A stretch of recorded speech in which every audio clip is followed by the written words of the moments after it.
దానికి ఒక పద్ధతి ఉంటుంది, దానికి ఒక తయారీ ఉంటుంది.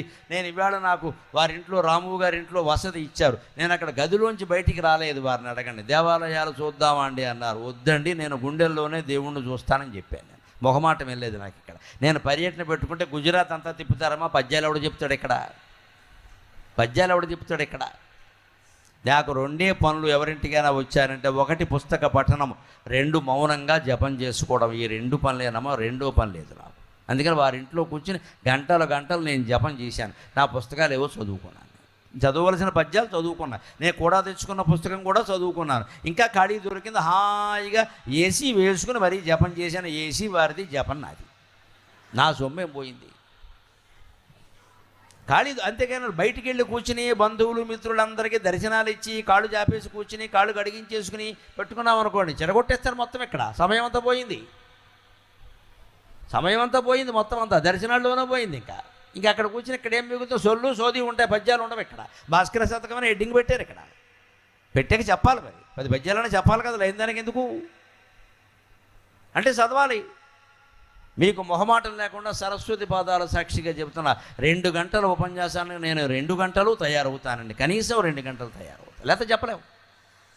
నేను చిన్నపిల్లాడిని ఆ విషయంలో. ఏ రోజుకు ఆ రోజే నాకు పరీక్ష అనుకుంటాను. ప్రవచనం అంటే పరీక్ష. నాకు 10వ తరగతి పరీక్షే. నేను చదవాలి, తయారవ్వాలి, చెప్పాలి. వాటిని ఒక వరుసలో పెట్టుకోవాలి. భాస్కర శతకంలో ఉన్న వరుసలో నేను చెప్పట్లా. ఎవరు మీరు పుస్తకాలు పెట్టుకుని చూస్తే ఈ పద్యాలు ఎక్కడ దొరకవు, మీకు ఎక్కడుందో తెలియదు, ఉంటాయి, వెతుక్కోవడం కష్టం. కానీ అలా రకరకాలుగా ఉన్న పద్యాలు నేను రాసుకుని వాటిని ఏ వరుసలో చెప్తే బాగుంటుందో ఆ వరుసలో పెట్టుకుని చెబుతున్నా. మొట్టమొదటి చెప్పిన పద్యం ఎంత తెలుసా? 67వ పద్యం. తర్వాత చెప్పింది 25వ పద్యం. తర్వాత చెప్పింది 104వ పద్యం. అలాగే ఉంటుంది, వెతికితే ఏం దొరకవు, ఎక్కడుందో తెలియదు, ఉంటాయి, అందులో ఉంటాయి. నేనేం సొంతం చెప్పట్లా, అంతే లెక్క. ఎందుకని? దానికి ఒక ఏర్పాటు లేకపోతే ఈ సభని రంజింపజేయడం కష్టం. ఆయన రాసిన ప్రతి పద్యము నేను చెబుతూ కూర్చుంటే గొడవలు అయిపోతాయి ఇక్కడ. ఎందుకంటే ప్రాచీన సాహిత్యంతో కొన్ని ఇబ్బందులు ఉంటాయి, కొన్ని రకరకాల అవమానిస్తారు కొంతమంది మనుషులను. పుట్టుకతోనే వీళ్ళు చెడ్డవాళ్ళు అంటారు, పుట్టుకతోనే గొప్పవాళ్ళు. నాకు అటువంటివి నచ్చవు. నేను కోరుకునేది సమాజం, అన్ని కులాలు అన్ని మతాలు బాగుండాలి, దేశం అంతా ఒకేలా ఉండాలి. అంతే, ఇలాగే ఉండాలి ఖచ్చితంగా. ఏ కులము ఎక్కువ కాదు, ఏ కులము తక్కువ. పుట్టుకతోనే ఎవడైనా గొప్పవాడంటే నాకు మంటెత్తిపోతుంది ఆ విషయం. పుట్టుకతోనే ఎవరిని చెడ్డవాడన్నా అంతకంటే కోపం వస్తుంది. పుట్టుకతో ఎవరు గొప్పవాళ్ళు కాదు, తక్కువ వాళ్ళు కాదు. పుట్టినప్పుడు మనతో వచ్చేది ఉమ్మనీరు తప్పితే ఏం లేదు. అన్నీ మనం కష్టపడితేనే వస్తాయండి. దయచేసి అందరం గమనిద్దాం. పుట్టుకతో వచ్చింది ఈ పెంట మాటలు మానేయండి. పుట్టుకతో వ్యాధులు వస్తాయి, ఏమీ రావు ఇక్కడ.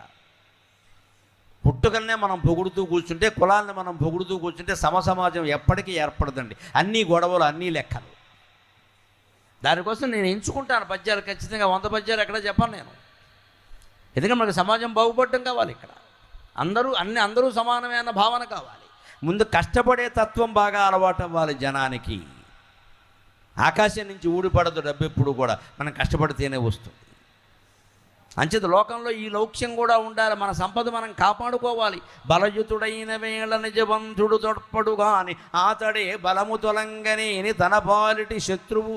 మనం బలంగా ఉన్నప్పుడే మన బంధువులు మిత్రులు మనకి సాయం చేస్తారు. మీకు లెక్క ఏమిటో తెలుసా? కురుక్షేత్ర యుద్ధం అండి. ధర్మరాజు ఎంత మంచివాడండి, పాండవులు ఎంత మంచివాళ్ళు.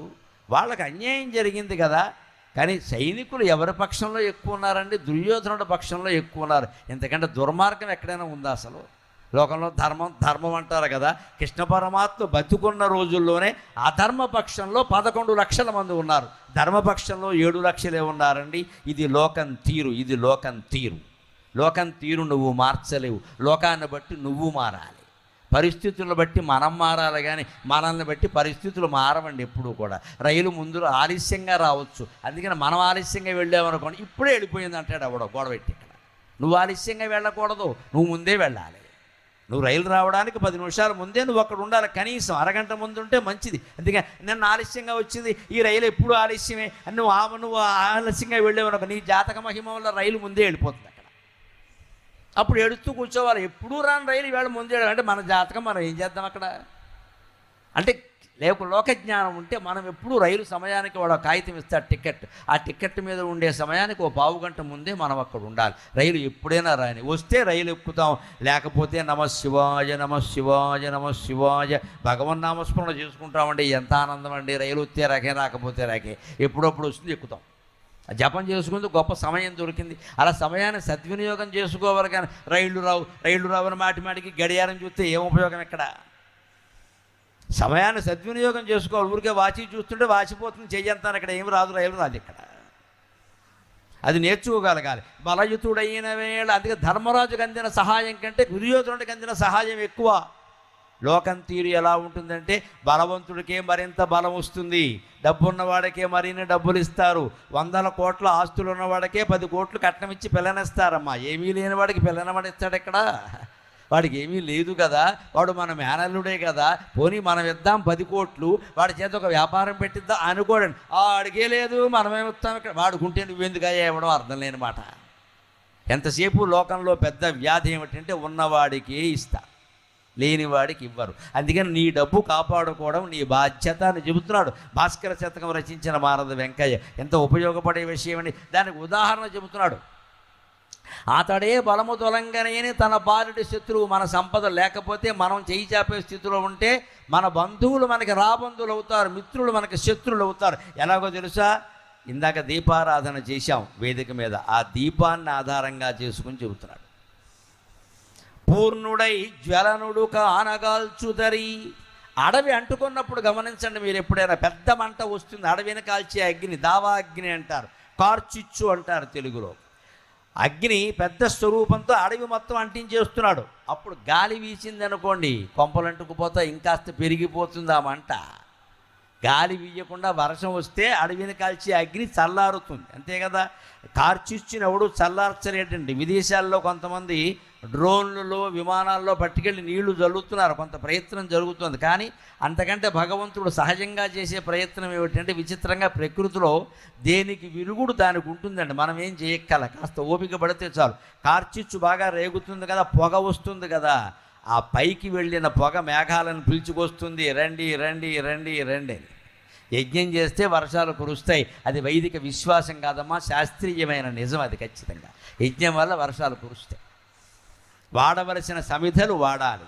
ఇష్టం వచ్చినవనే తుమ్మ పొలలో, వేప పొలలో, మొహం కొడుక్కుంది కూడా పనికిరాని పొలాలన్నీ పట్టుకొచ్చి అందులో బారేయకూడదు. అక్కడ జువ్వి, జమ్మి, మర్రి, మారేడు లాంటి ప్లాంట్ సమిధలు అవన్నీ మెడికల్ ప్లాంట్స్, ఔషధపు మొక్కలు, అవన్నీ వనస్పతులు అంటారు వాటిని.